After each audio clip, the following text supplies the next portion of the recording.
સુરતના પાલ વિસ્તારમાં આવેલા અટલ આશ્રમ ખાતે ગુરુ પૂર્ણિમા મહોત્સવ ભવ્ય રીતે ઉજવાયો હતો.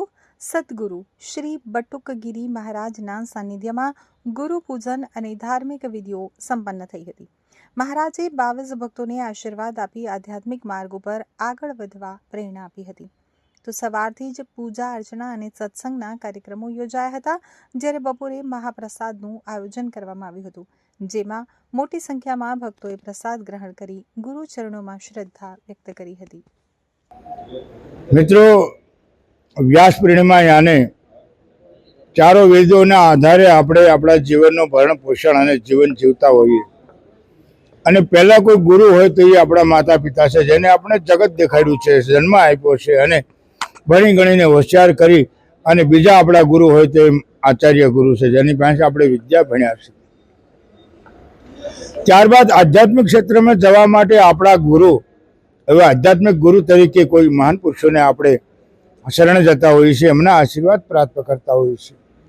એને આજે વ્યાસ પૂર્ણિમા કીધી છે. અને આ વ્યાસ પૂર્ણિમા ચારો યુગોથી મનાવવામાં આવે છે. કેમ? ભગવાન કૃષ્ણના પણ ગુરુ હતા, રામના પણ ગુરુ હતા. શી જરૂર હતી? ભગવાનને જગત ગુરુ કહેવામાં આવ્યા છે. વંદે કૃષ્ણમ જગત ગુરુ. ભગવાન કૃષ્ણને 3 કાલ સંધ્યા, ત્રિકાલજ્ઞ જાણનાર, ત્રિકાલજ્ઞ હોવા છતાં એમના ગુરુના સાનિધ્યમાં જવું પડ્યું અને એમને સદગુરુ તરીકે દુર્વાસા મુનિને સ્વીકારેલા. અને આચાર્ય ગુરુ ચાંદીપુની ઋષિના આશ્રમમાં જઈને વિદ્યા અભ્યાસ કર્યો. એટલે એ આચાર્ય ગુરુ તરીકે આપણે જેની વિદ્યા અભ્યાસ કરતા હોય એ આપણા આચાર્ય ગુરુ હોય છે. અને આવું ત્રિકાલ જ્ઞાની હોવા છતાં તમને ને મને ઉપદેશ દેવા માટે, જીવ માત્રનું કલ્યાણ કરવા માટે આ મહાપુરુષે આપણને વ્યાસ પૂર્ણિમા આપ્યું છે. કે આપણે કોઈ મહાન પુરુષના શરણે જઈને એમનો ઉપદેશ અને એમના દ્વારા મંત્ર મળે અને મંત્રનું અધ્યયન કરી એનું પાઠન ચિંતન કરીને આપણે ઈશ્વર સુધી લઈ જવા માટેનો સરળ રસ્તો હોય તો સદગુરુ છે. એને આપેલા મંત્ર છે.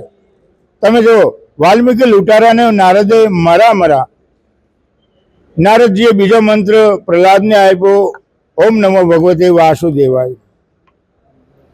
એક કબીરને રામ મંત્ર આપેલો.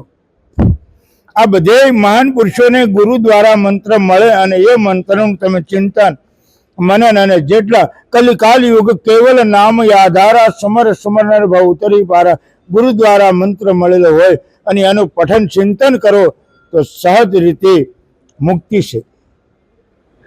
આપણે શક કરશું, શંકા રાખશું, આમ થશે કે ના થશે, પણ મિત્રો યાદ રહે, સૂર્ય પછી ચંદ્ર ઉગે છે, ચંદ્ર આથમે તો સૂર્ય ઉગે છે, રાત પછી દિવસ આવે છે, સુખ પાછળ દુઃખ હોય છે, દુઃખની પાછળ સુખ હોય છે. એમ પરમાત્માના રસ્તા તરફ તમે ડગ મૂકો તો ઈશ્વરની પ્રાપ્તિ પણ સહજ છે. આવો ગુરુ પૂર્ણિમાની મંગલ શુભકામના સાથે અટલ આશ્રમ પારદેશ્વર મહાદેવ મંચ શ્રી બટુકગીરી